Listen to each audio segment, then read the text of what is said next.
Ini sebagaimana dilansir oleh Hops ID, jelas benang merahnya JK dibalik deklarasi Anies Capres 2024. Menarik ya, walaupun sebenarnya ya biasa-biasa saja sebenarnya, tetapi kita bisa diskusikan ya, kita bahas, kita analisis.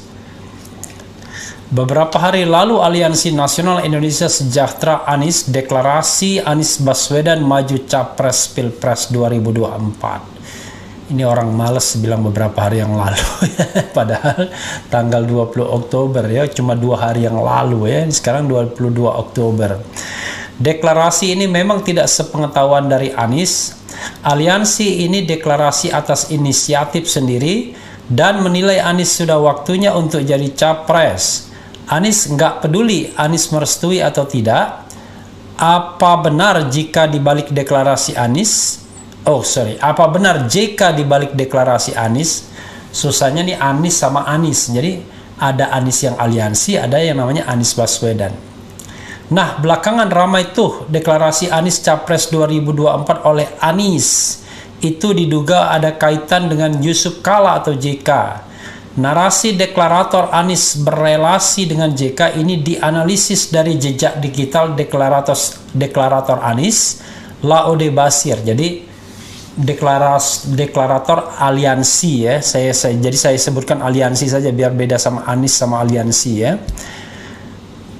Deklarator Anies Capres ada JK tanda tanya. Jadi jejak digital Laode Basir itu ketahuan mengenakan pakaian semen Bosowa, perusahaannya keluarga JK.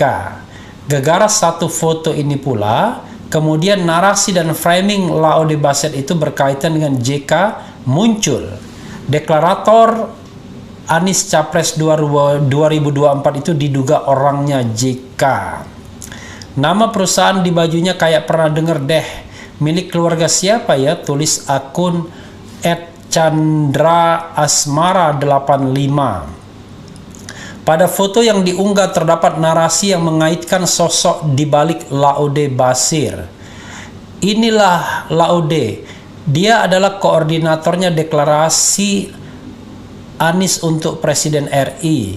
Ngelihat dia kerja di mana aja udah jelas kok benang merahnya kemana. Demikian narasi di foto Laode Basir dengan seragam semen Bosowa. Jejak digital lainnya dari Laode Basir adalah dia mengenakan kaos Manusia Merdeka ya, yang merupakan tagline dari tokoh oposisi M. Said Didu.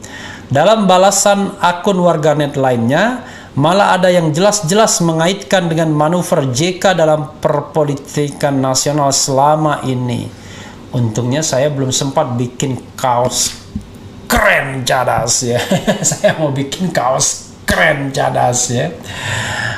Tetapi nanti dipakai oleh Laode Basir atau dipakai oleh deklarator Ganjar atau Puan, dibilang Refli dibalik deklarasi ya. Deklarasi 2024. Aliansi Nasional Indonesia Sejahtera dalam kurung Anies mendeklarasikan dukungan terhadap Gubernur DKI Jakarta Anies Baswedan untuk maju sebagai Capres di Pilpres 2024.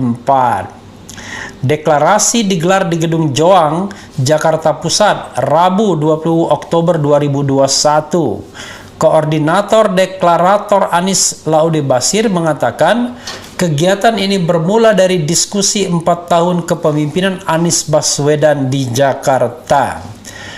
Laode menjelaskan rekam jejak Anies Baswedan dalam memimpin Jakarta yang dinilainya memiliki banyak keberhasilan dan saat menjadi Menteri Pendidikan dan Kebudayaan menjadi alasan mengapa pihaknya mendukung gubernur tersebut untuk maju di kontestasi Pilpres 2024. Selain itu, kata Laode, Anies juga memiliki karakter yang cocok untuk menjadi seorang presiden ya. Karakternya seperti apa? Ditambah beberapa karakter yang kuat sebagai pemimpin, diantaranya kemampuan berkomunikasi kepada publik yang persuasif dan menggerakkan, responsif atas berbagai masukan dan kritik atas kebijakannya, serta bersikap santun kepada para pihak yang mencacinya, ujar Laude melansir suara jaringan Hoax.id. Ya, sahabat era sekalian, itu tadi ya. Ada JK di balik deklarasi Anies ya. Pertanyaannya, kalau memang ada JK, emangnya kenapa? Masalahnya ya. Saya sendiri tidak merasa aneh ya kalau JK dekat dengan Anies Baswedan. Karena memang sejak Pilkada DKI 2017 yang lalu, 2016-2017, JK memang membantu Anies ya, terutama melalui Erwin Aksa. Jadi Erwin Aksa ini adalah anaknya Aksa Mahmud, dan Aksa Mahmud adalah berbesan dengan Yusuf Kalla. Jadi bukan barang yang aneh sesungguhnya kalau JK mendukung Anies ya. Dan saya lihat juga Anies justru lebih dekat dengan JK, Yusuf Kalla, ketimbang pada Prabowo. Pertanyaannya adalah mengapa? Ya, namanya chemistry itu memang tidak bisa dipaksakan siapa dekat dengan siapa ya. Secara teoritis yang mendorong Anies sebagai calon gubernur DKI dan menominasikannya ya adalah Prabowo. Jadi Prabowo kingmaker pencalonan Anies Baswedan sebagai gubernur DKI berpasangan dengan Sandiaga Salahuddin Uno yang didukung oleh dua partai besar yaitu Gerindra dan PKS. Tapi secara kedekatan ya sepertinya justru lebih dekat JK ketimbang Prabowo. Rasanya begitu ya. Saya rasanya nggak mungkin salah rasanya ya. Ada kedekatan seperti itu yang menurut pengamatan saya memang begitulah. Dan soal chemistry memang tidak bisa dipungkiri. Makanya kemarin termasuk difitnah juga kan oleh pendukung Presiden Jokowi, oleh buzzer Presiden Jokowi soal keterlibatan JK dalam memulangkan Habib Rizik dan dikaitkan dengan Anies Baswedan juga ya. Walaupun bahasanya itu bukan Anies Baswedan. Jadi asu si pemilik bus edan ya, menurut saya keterlaluan juga ya. Kita bolehlah berbeda pendapat, berbeda haluan, berbeda pandangan ya, berbeda keyakinan, tapi tidak boleh saling menghina ya. Jadi menganalisis boleh, tidak boleh juga saling mengadukan ya. Cemen sekali ya kalau kita kerjanya ngaduin, karena kita bekerja di ruang demokrasi. Apalagi pemerintah mengklaim bahwa demokrasi mereka lebih baik sepanjang 2021. Jadi klaim seperti itu ya harus dibuktikan. Jangan sampai hari ini baru mengklaim, besok nangkap orang ya, hanya karena berbeda pendapat. Hanya di negara otoriter orang ditangkap karena mengeluarkan pernyataan. Walaupun kemudian bisa dikonstruksikan sebagai ujaran kebencian, hoax, fitnah. Itu kan cara untuk mendelegitimasi perbedaan pendapat. Pendapat kemudian dikatakan sebagai hoax atau fitnah. Padahal hoax atau fitnah itu kan klaim siapa? Siapa yang berhak mengatakan itu hoax? Siapa yang berhak itu mengatakan fitnah? Kan harus ada pembuktian hukumnya. Tapi kalau pembuktian hukumnya ditangkap dulu, ditahan dulu ya, itu namanya sama aja bohong ya. Nah, jadi sahabat era sekalian, ya tidak apa-apa secara terbuka begini ya. Yang apalagi JK bukan pejabat publik, jadi sah-sah saja.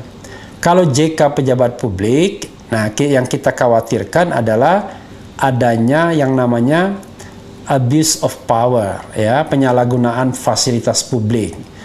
Tapi JK bukan lagi pejabat publik, justru tidak apa-apa karena tidak akan terjadi abuse of power karena JK bukan pejabat publik, ya.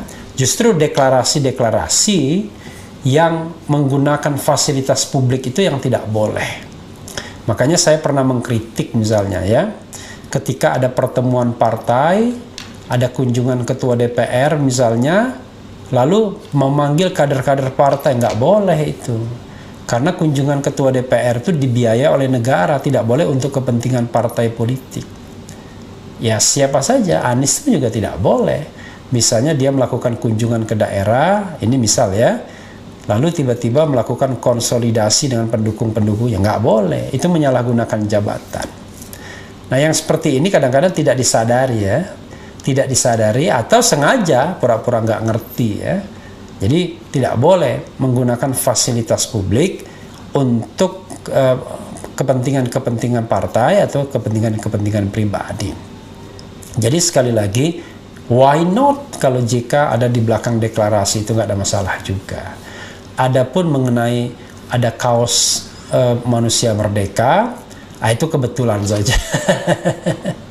Said Didu memberikan kaos kepada semua orang ya. Dan memang yang diberikan itu biasanya mereka yang punya